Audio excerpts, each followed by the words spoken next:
नमस्कार मित्रों, मैं आशीष सराफ एक बार पुनः आपके सामने प्रस्तुत हूँ भाव ज्योतिष के एक नए एपिसोड में, जहाँ पर हम बात कर रहे थे विभिन्न लग्नों में धन योगों के बारे में। हमने जो है लास्ट एपिसोड में आपको बताया था आपका मीन लग्न और धन योग के बारे में। उसी कड़ी को हम आगे बढ़ाते हुए कुछ विशेष योग धन योग से संबंधित योग आपको मीन लग्न में इस एपिसोड में बताएंगे। जैसा कि हमने बताया था मित्रों कि मीन लग्न में जब आप लग्न पत्रिका खोलेंगे तो आपको एक लग्न चक्र ऐसा बना हुआ अपने कुंडली में मिलेगा, और ये लग्न चक्र प्रथम भाव होता है। इस पर जो राशि बैठी हुई होती है वही लग्न राशि कहलाती है और वही लग्न कहलाता है। जैसे आप देखेंगे 12वें नंबर की राशि बैठी हुई होगी तो आपका मीन लग्न है। और मीन लग्न में धन भाव के स्वामी बनते हैं मंगल, क्योंकि धन भाव पे एक नंबर की राशि बैठी हुई और दूसरा भाव धन भाव का होता है। तो यहाँ पर जो होती है द्वितीय भाव और मंगल का विशेष महत्व होता है धन के संबंध में। हमने अब आगे कुछ विशेष योग बताए हैं, आप बताएंगे मंगल के मीन लग्न में धन योग के। यहाँ पर तो अगर हम सबसे पहले देखें कि मंगल जो है, मंगल की खुद की क्या पोजीशन है यहाँ पर मीन लग्न में, या मंगल अपनी स्वराशि के है, या अपनी उच्च राशि के है, या अपने मित्र ग्रही हैं, या केंद्र त्रिकोण में बैठे हुए हैं, तो वो निश्चित तौर पर आप कह सकते हैं कि आपको यह व्यक्ति धनवान होगा। यानी कि मंगल की स्वयं राशि में हो जाए, अपने भाग्य स्थान पे हो जाए यहाँ के स्वाधिपति है, या अपने लाभ स्थान यहाँ पर यह उच्च की होती है मकर राशि में, वह व्यक्ति निश्चित तौर पर आप धनवान होगा, लाभवान होगा, धनवान होगा और बहुत ही धन के मामले भागवान होगा। दूसरा योग हम देखेंगे मित्र यहाँ पर गुरु को ले लेते हैं, क्योंकि गुरु यहाँ पर स्वयं जो है लग्नदेव है।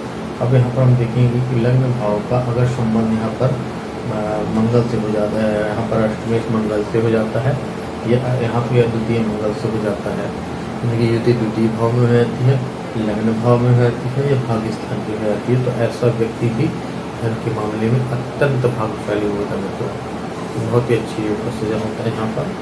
तो वह धन के मामले जिस भी कार्य में करेगा और भाग उसका जो है बहुत साथ देता है। इसके बाद हम देखते हैं तो मंगल की शनि के साथ अगर हम देखें यहाँ पर द्वितीय दृष्टि संबंध में, यानी कि शनि जो है मंगल की राशि में चले जाएं, मंगल की राशि होती है मेष और वृश्चिक राशि में चले जाएं, और जो मंगल है शनि की राशि कुंभ या आपका मकर राशि पे आ जाते हैं। मकर राशि पे अगर आते हैं तो वो तो सोने पे सुहागा हो, क्योंकि वह उनकी उच्च राशि होती है और लाभ स्थान भी है।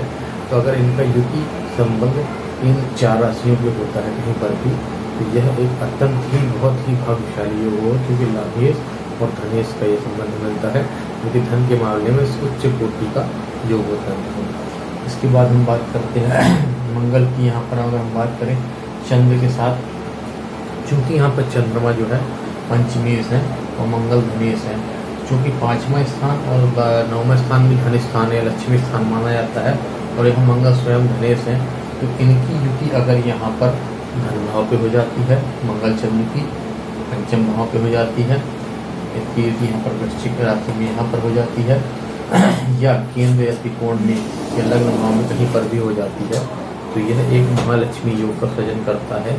क्योंकि मंगल और चंद्र की अनुकूल युति जो होते हैं मित्रों, किसी भी कुंडली में अगर यह दोनों योगकारी होते हैं तो इनकी युति ही सबसे पहला एक लक्ष्मी योग सृजन कर देती है मित्रों। इसके बाद हम देखेंगे यहाँ पर पंचमेश का शनि षष्ठेश, अगर यहाँ पर यह दोनों का अपने अपने राशि में बैठे हुए हैं, शनि पंचम भाव में यहाँ चंद्रमा बैठे हुए हैं, शनि के एकादश स्थान बैठे हुए हैं, तो यह व्यक्ति भी अपने विद्या बुद्धि के बल पर बहुत धन का अर्जन करता है। तो इनका राशि परिवर्तन जो हो जाता है, शनि जो है यहाँ चंद्र की राशि में, चंद्र शनि की राशि में चले जाएं, तो यह भी एक बहुत अच्छी योग का सृजन करता है। यहाँ पर व्यक्ति को अपने विद्वता के दम पे, अपने ज्ञान के दम पे, अपने बुद्धि के दम पे पर्याप्त मात्रा में शेयर मार्केट से और अपने ज्ञान से पर्याप्त धन का संचय करता है। यहाँ पर अगर हम इसके बाद बात करेंगे मंगल का बुद्ध से संबंध की बात करेंगे। बुद्ध से अगर मंगल का संबंध हो जाता है धन भाव में, चतुर्थ भाव में, षष्ठ भाव में, या फिर वृश्चिक यहाँ पर आपका 9वें भाव में वृश्चिक राशि में, लग्न भाव में, तो ऐसा व्यक्ति भी जो है अत्यंत धन के मामले में धनी होता है। अगर चतुर्थ भाव से संबंध बनता है तो जन्मजात हुआ धनी होगा मित्रों, और माता से जो धन की प्राप्ति होगी। सप्तम भाव से अगर संबंध बनाता है बुध, तो निश्चित तौर पर वह अच्छा एक उच्च कोटि का व्यापारी होगा और व्यापार से बहुत धनार्जित करेगा, बहुत लाभ प्राप्त करेगा और उसका भाग्य जो शादी के बाद उसका भाग्योदय होगा, ऐसे संबंध बनते हैं तो। और यहाँ पर अगर हम देखें गुरु की अगर हम बात करते हैं तो गुरु का संबंध अगर हम पंचम भाव से बनाते हैं, गुरु चूँकि लग्नेश हैं, गुरु का पंचम भाव चंद्र से अगर संबंध बनता है और यह मीन राशि में, धनु राशि में, कर्क राशि में अगर बनते हैं, यह विशेष एक यहाँ पर गजकेसरी योग का सृजन करता है मित्रों। गजकेसरी योग जो हमने आपको पहले बताया था, चंद्र और मंगल की, गुरु और चंद्र की युति जो होती है वह गजकेसरी योग का सृजन करती है। और अगर यह दोनों कुंडली में योग कारक हो जाए, जैसा कि हमने बताया कि यहाँ पर गुरु और चंद्र जो है राजयोग कारक है मित्रों, तो अगर इनकी युति हो जाए और ये बलवान होकर के और अच्छे युति बना करके और अच्छे भाव में बैठ जाते हैं, तो ऐसा व्यक्ति राजा तुल्य होता है, ऐश्वर को भोगता है मित्रों। और जो राजा तुल्य होगा उसके पास धन संपदा की क्या कमी। तो ये अगला योग हो गया मित्रों। यहाँ पर हम बात करते हैं अगर बुध की, अगर सप्तम स्थान में कन्या राशि है, जैसा कि हम विभिन्न लग्नों में ही बताया था, ये राहु, मंगल, शनि और शुक्र, यह चार ग्रहों की यदि अगर यहाँ पर कन्या राशि में सप्तम स्थान में बनती है तो यह एक मल्टी मिलेनियर योग होता है मित्रों। ऐसा व्यक्ति होता है अरबपति व्यक्ति होता है ऐसे ही। इसके बाद अगर हम धन योग की और बात करें, गुरु अपने स्वराशि के या उच्च राशि के हो जाए, या कि यहाँ गुरु लग्न में हो जाए, अपनी राशि की चंद्रमा अपनी राशि पे बैठ जाए और मंगल अपनी राशि पे बैठ जाए, तो यह भी करोड़पति योग की सृजन हो जाता है। तो ऐसा व्यक्ति जो होता है वो निश्चित तौर धन के मामले में करोड़पति होता है। तो ये हो गए कुछ योग। तो अब हम यहाँ पर बात करते हैं बुध की। बुध चूँकि यहाँ पर दो स्थानों स्वामी बनते हैं, यहाँ पर पंचमेश में चतुर्थेश है। अगर यहाँ पर मित्रों बुध और शनि मिलकर के पंचम स्थान में बैठ जाए और मंगल करें या नौवें की उस पर दृष्टि हो जाए, तो ऐसे व्यक्ति को जो होता है मित्रों भूमि, संपदा, व्यापार और उनका भाग्य, ये सब अनायास ही उसको प्राप्त हो जाते हैं, अनायास बगैर कर्म करे ही प्राप्त हो जाते हैं। हम यहाँ पर बात करते हैं अगर आपकी मंगल ग्रह की विभिन्न लग्नों से अगर बात करें, यहाँ पर तृतीय स्थान की अगर बात करें शुक्र की, शनि की। शुक्र यहाँ पर जो है वृष राशि में है, यह उठ करके शनि की राशि में चले जाएं, शनि उठ करके यहाँ पर तृतीय भाव में आ जाए, तो यह भी एक योग का सृजन करता है, जहाँ पर जातक को अपने भाई बंधुओं से, अपने कुटुंबीजनों से, अपने मित्रों से धन का लाभ होता है। यहाँ पर अगर हम मंगल बुध के साथ बात करें, तो मंगल और बुध की युति यहाँ पर अगर लग्न भाव में हो जाती है मित्रों और उस पर सूर्य ग्रहों की दृष्टि हो जाती है, तो ऐसे व्यक्ति को जो होता है अपने माता पक्ष से जो है धन लाभ होता है मित्रों। बुध मंगल की युति यहाँ चंद्र के साथ युति हो जाए मित्रों, लग्न भाव में हो जाए और लग्नेश जो है स्वयं लग्न भाव में बैठे हुए या उस पर दृष्टि डाल रहे हो, तो ऐसे व्यक्ति को जो भाग्योदय होता है वह उसके संतान होने के बाद भाग्योदय होता है और वह व्यक्ति को अपने पुत्र से धन लाभ होता है मित्रों। मंगल की अगर हम सूर्य से युति की छठवें स्थान में बात करते हैं, मंगल की अगर सूर्य से युति यहाँ पर जो है आपका लग्न भाव में हो जाए, धन भाव पे हो जाए और वहाँ पर लग्नेश स्वयं दृष्टि यहाँ पर बात करें या शनि की दृष्टि हो, तो ऐसा व्यक्ति जो होता है शत्रुओं से धन लाभ होता है, वो उसको शत्रुओं से फायदा मिलता है, वह कोर्ट के चाहे मुकदमों में उसको विजय होती है मित्रों, वह चुनाव लड़ने जाता है तो विजयी हो जाता है मित्रों। तो ऐसे योग का सृजन होता है।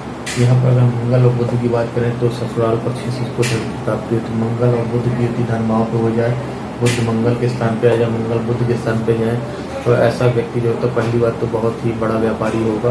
अगर वहाँ पर गुरु का संबंध यहाँ से 7वें स्थान से बन जाता है तो यह व्यक्ति जो होता है उच्च कोटि के व्यापारी होगा और व्यापार के माध्यम से बहुत पैसा कमाएगा, बहुत धन लाभ करेगा। ऐसे व्यक्ति का भाग्योदय जो होगा मित्रों और धन की जो संचय होगा वह उसके विवाह के बाद होता है। अब यहाँ पर हम मंगल का यानी संबंध अष्टमेश से लगाए मित्रों।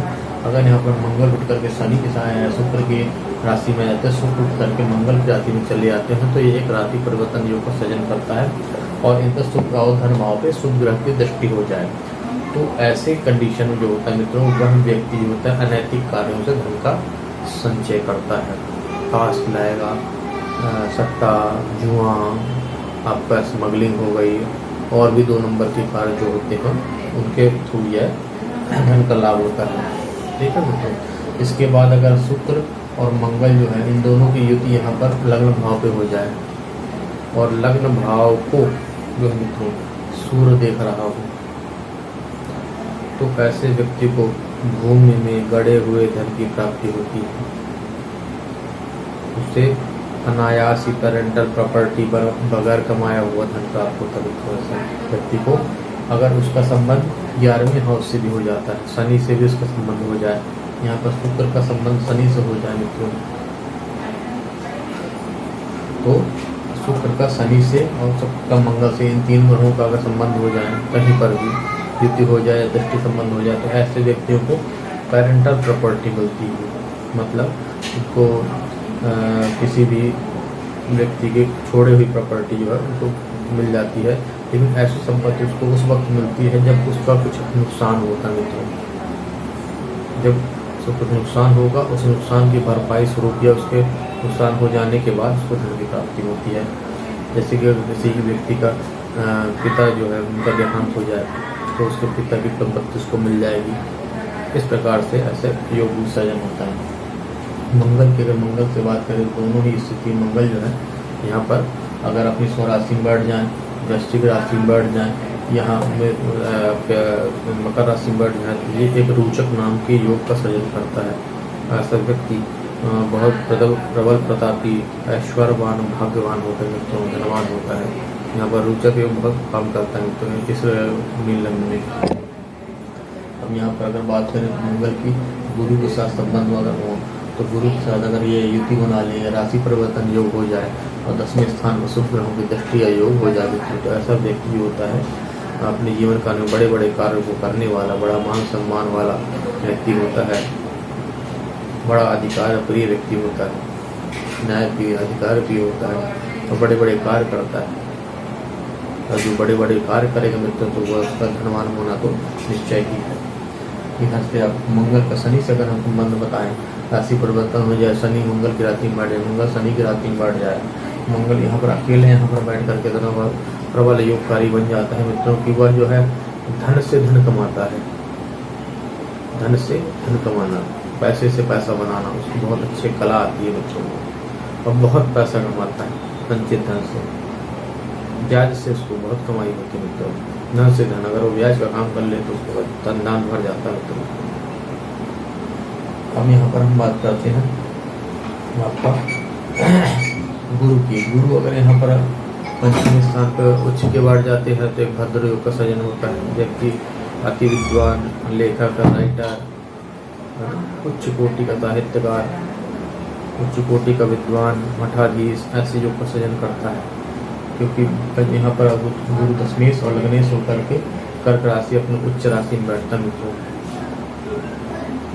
न्यायाधीश, टॉप क्लास का वकील, बड़ा उच्चाधिकारी, तो ऐसे योगों को सृजन करता है व्यक्ति। जब ये इतने सारे गुण उसमें होंगे तो धन तो उसका होना स्वाभाविक ही बात है। अब यहाँ पर हम बात करते हैं तो कुछ निर्धन योगों के बारे में आपको बता दें। यहाँ पर चूँकि मंगल धनेश है, मंगल अगर अपनी राशि से यहाँ 6ठे 8वें 12वें चले जाते हैं तो धन स्थान पर अशुभ योगों बैठ जाते हैं, शुभ ग्रह बैठ जाते हैं, अशुभ ग्रहों से दष्ट हो जाता है धन स्थान। तो ऐसा व्यक्ति जो होता है दरिद्री होता है तो उसको जीवन में कितने भी अच्छे योग बन जाए उसको कुंडली में, लेकिन धन के मामले में वह व्यक्ति हमेशा दरिद्र ही रहता है। इसके बाद हम बात करते हैं मंगल की जो है। इसके बाद मंगल अपने नीच राशि में चला जाए मित्रों, नीच के नवांश में चला जाए मित्रों, नीच राशि चला जाए, शत्रु क्षेत्रीय हो जाए, ऊपर से सूर्य जो यहाँ पर बैठा हुआ है 7वें स्थान में आ जाए, नीच का सूर्य हो जाए, तो ऐसा व्यक्ति ऋणग्रस्त होता है मित्रों। वह जीवन में जो है दरिद्र होना एक अलग बात होती है और ऋणग्रस्त होना अलग बात होती है मित्रों। दरिद्र से भी एक बुरी अवस्था होती है, कर्जदार होना, तो ऐसा व्यक्ति जीवन भर कर्जगुण होता है।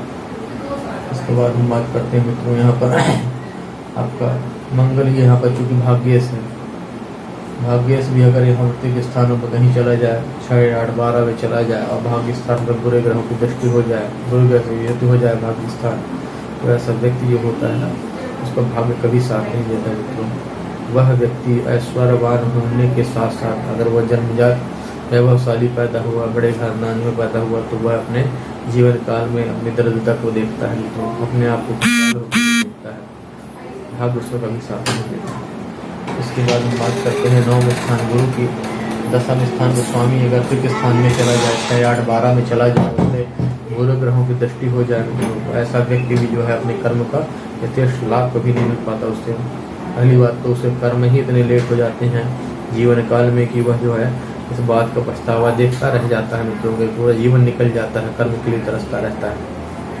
ज्ञानवान, बुद्धिमान, शीलवान सब कुछ होने के बावजूद उसके हाथ और जीवन में कुछ कर नहीं पाता, तरक्की नहीं कर पाता, उन्नति नहीं कर पाता। जो व्यक्ति कर्म नहीं करेगा वो धन के मामले में तो आप जान समझ सकते हैं कि क्या दशा होगी। इसके बाद हम शनि की बात करें। शनि लाभ स्थान के स्वामी होते हैं मित्रों। यहाँ पर अगर लाभेश जो है 6, 8, 12 में चला जाएगा, तो या अगर 6 चला जाता है तो शत्रुओं से उसका लाभ भंग हो जाएगा। अगर यहाँ 8 में चला जाता है तो पीड़ा हो जाएगी, लाभ के मामले में हमेशा फिसड्डी रहेगा, कर्म कुछ करेगा लेकिन लाभ की प्राप्ति नहीं होगी। 12 में चला जाता है तो जो कमाएगा वो खर्चा कर देगा, तो बचाव क्या, तो ऐसे हो जाती है। और यहाँ पर अगर बुरे ग्रहों की स्थिति हो जाए तो और भी बुरी कंडीशन हो जाती है। तो यह तो कुछ रहे दरिद्र योग इसके बारे में। अब यहाँ आज के लिए सिर्फ इतना ही। अगर आपको मेरा वीडियो अच्छा लगा हो तो आप मेरे वीडियो को लाइक करें, मेरे चैनल को सब्सक्राइब करें और बेल आइकन को दबा दें ताकि ज्योतिष के ऊपर आपको नित्य नए वीडियो ऐसे मिलते रहें। और अगर आपको अपनी कुंडली के बारे में कुछ समझना हो तो आप नीचे दिए गए वीडियो पे मेरे व्हाट्सएप नंबर पे अपने डेट ऑफ बर्थ और अपना क्वेश्चन डेट ऑफ बर्थ दे दें, इसमें प्लेस ज़रूर मेंशन करें। और अगर आपको कोई क्वेश्चन हो तो आप मुझसे पूछ सकते हैं, मैं ऐसा संभव आपकी मदद करने की कोशिश करूँगा। तब तक के लिए नमस्कार, धन्यवाद।